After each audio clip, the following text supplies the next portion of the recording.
بسم اللہ الرحمن الرحیم نحمدہ و نصلی علی رسولہ الکریم اما بعد السلام علیکم ورحمۃ اللہ وبرکاتہ۔ دوستو، امید ہے کہ آپ سب خیریت سے ہوں گے۔ معراج کا سچا واقعہ، اس کا سلسلہ چل رہا ہے۔ ہم پہنچے تھے یہاں پر دوسرے پارٹ میں کہ آپ صلی اللہ علیہ وسلم جب نماز سے فارغ ہوئے، مسجد اقصیٰ سے باہر تشریف لائے تو آپ کو پیاس لگی۔ اس وقت آپ کی خدمت میں 4 پیالے پیش کیے گئے تھے، شہد کا، دودھ کا، شراب اور پانی کا۔ آپ نے دودھ کا پیالہ لیا اور سیر ہو کر پیا اور کچھ شہد بھی پیا۔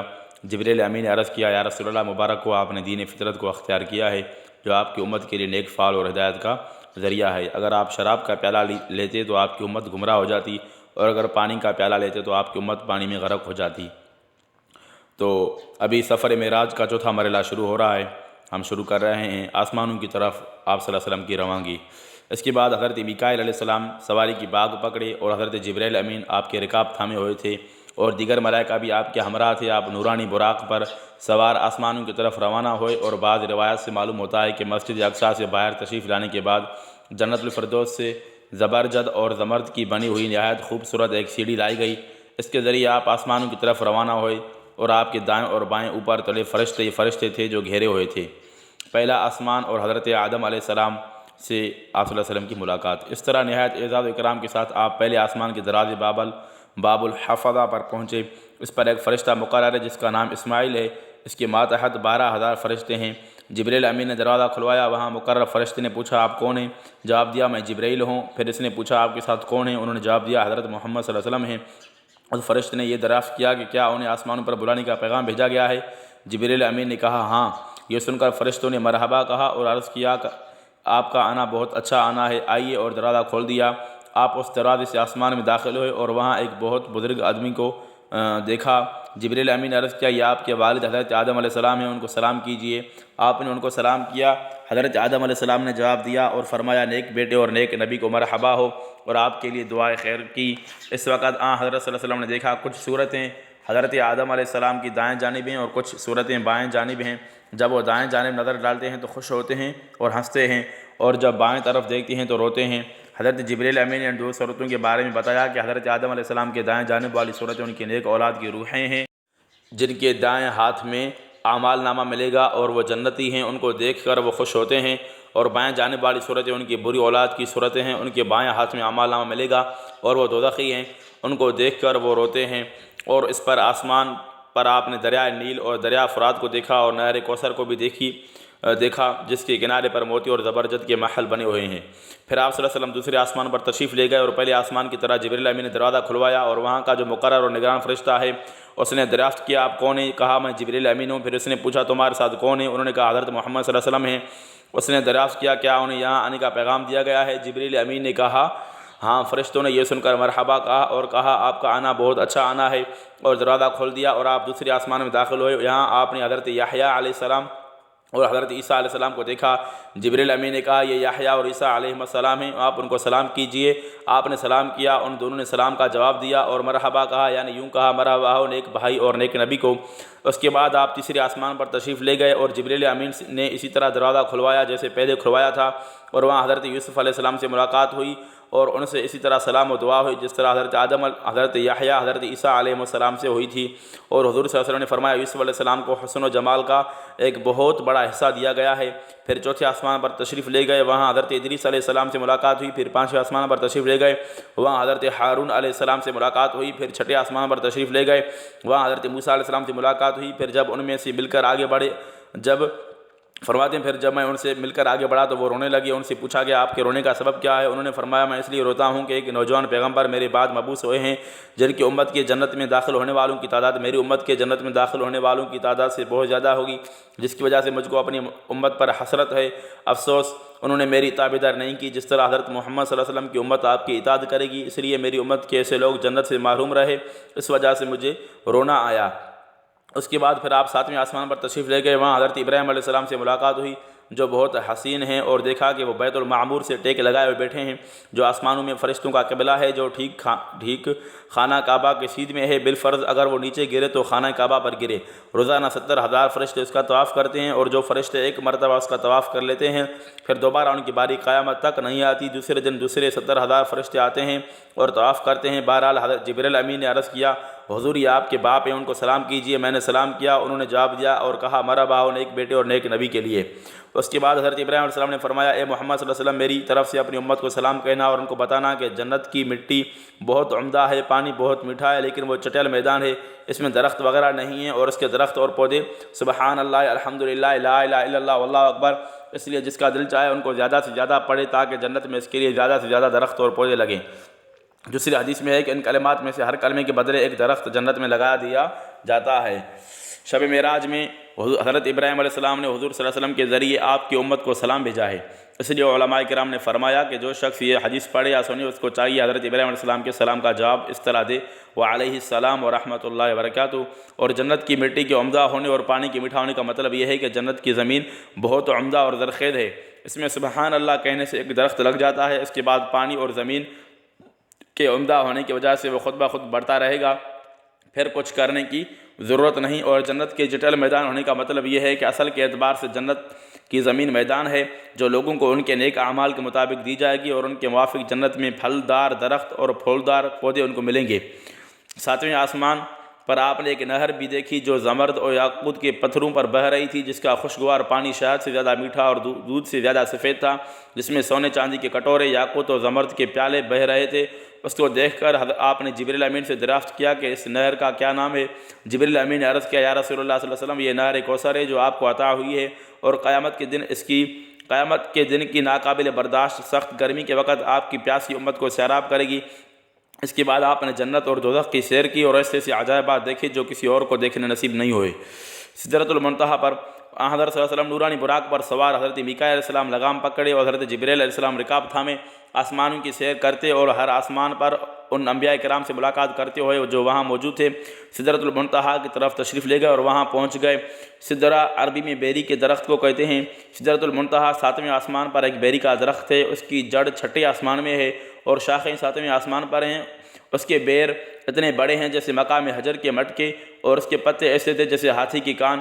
جبریل امین نے کہا یہ سدرۃ المنتہا ہے، زمین سے جو چیز اوپر جاتی ہے سدرۃ المنتہا پر جا کر ٹھہر جاتی ہے اور پھر اوپر جاتی ہے، اور اوپر سے جو چیز آتی ہے وہ سدرۃ المنتہا پر ٹھہر جاتی ہے پھر نیچے اترتی ہے، اور تمام فرشتوں کی آمد و رفت یہیں تک ہے۔ اس درخت سے آگے کسی جاندار مخلوق کا جانا اور قدم بڑھانا اس کی طاقت سے باہر ہے، اس لیے اس درخت کا نام سدرۃ المنتہا ہے۔ اس کی حیثیت گویا ایک درمیانی چوکی کی ہے، اس سے نیچے والے فرشتے زمین کے حال احوال واقعات وہاں تک پہنچاتے ہیں اور وہاں سے دوسرے فرشتے اوپر لے جاتے ہیں۔ اسی طرح اوپر کے فرشتے اس مقام پر احکام لا کر پہنچا دیتے ہیں اور نیچے والے فرشتے ان احکامات کو یہاں سے وصول کر کے زمین پر نافذ کرتے ہیں۔ تو یہ بیری کا درخت دونوں طرف کے فرشتوں کا منتہا ہے، اس لیے اس کو سدرۃ المنتہا کہتے ہیں۔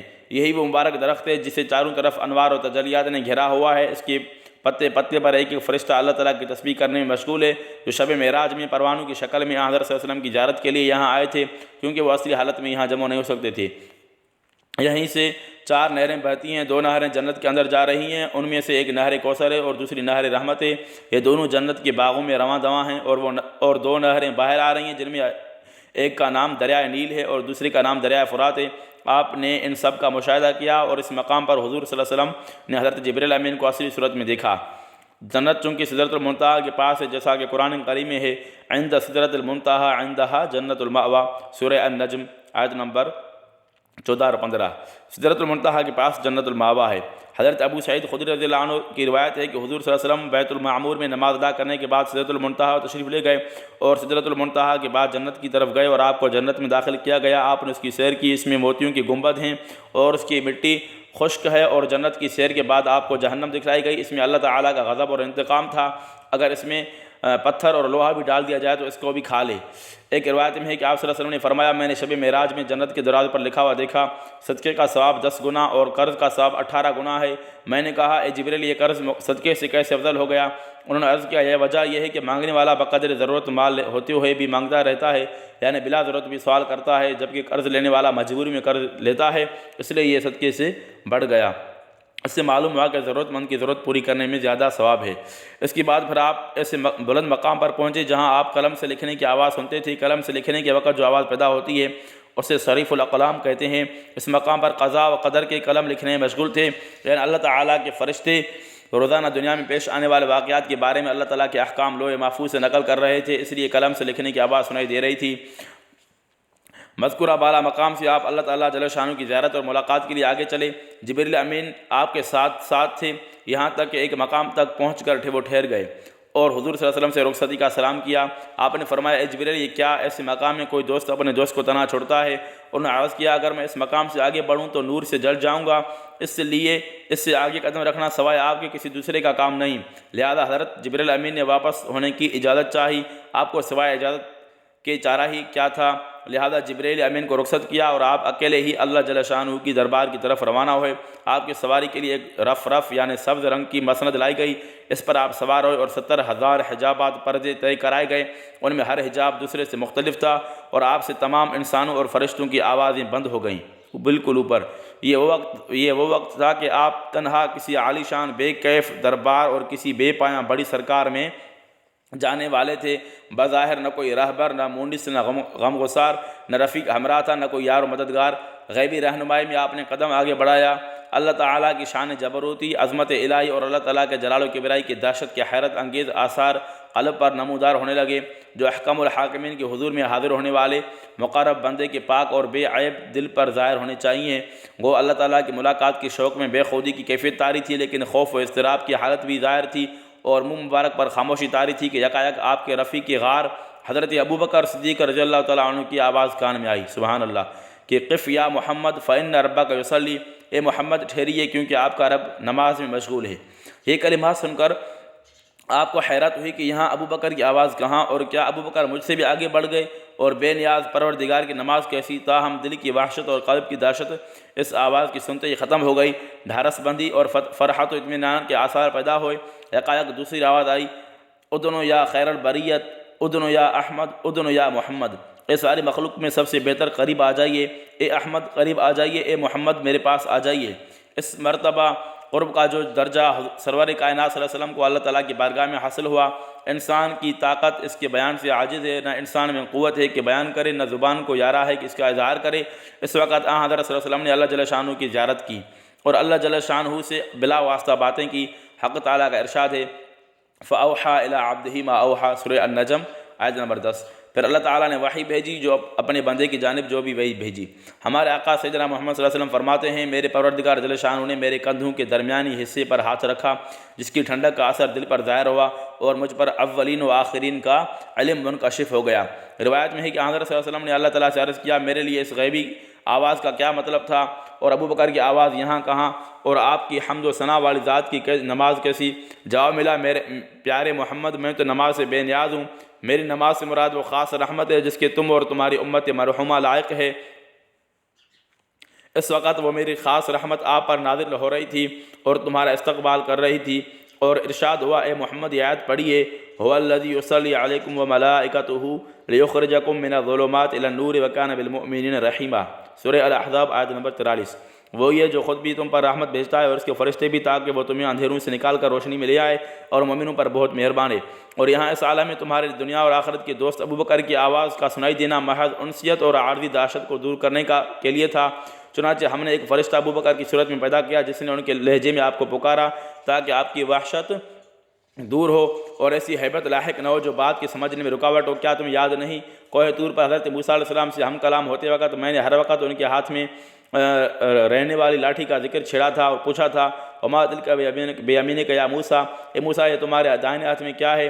اس سے بھی اصل مقصود صرف انہیں مانوس کرنا تھا اور اس رعب و دہشت کو دور کرنا تھا جو مجھ سے ہم کلام ہوتے وقت انسان کے دل میں طاری ہوتی ہے۔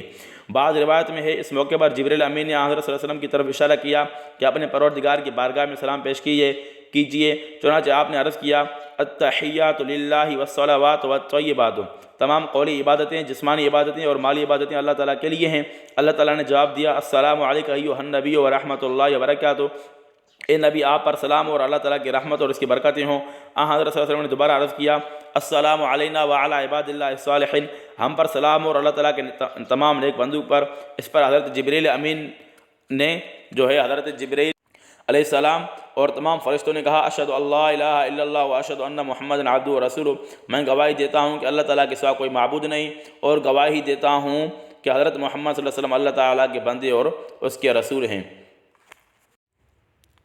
سفر معراج کا چوتھا پارٹ انشاءاللہ، جس میں اللہ تعالیٰ کی زیارت اور اللہ تعالیٰ 3 تحفے دیتے ہیں، انشاءاللہ ہم آپ کو اگلے پارٹ میں جلد بتائیں گے۔ السلام علیکم ورحمۃ اللہ وبرکاتہ۔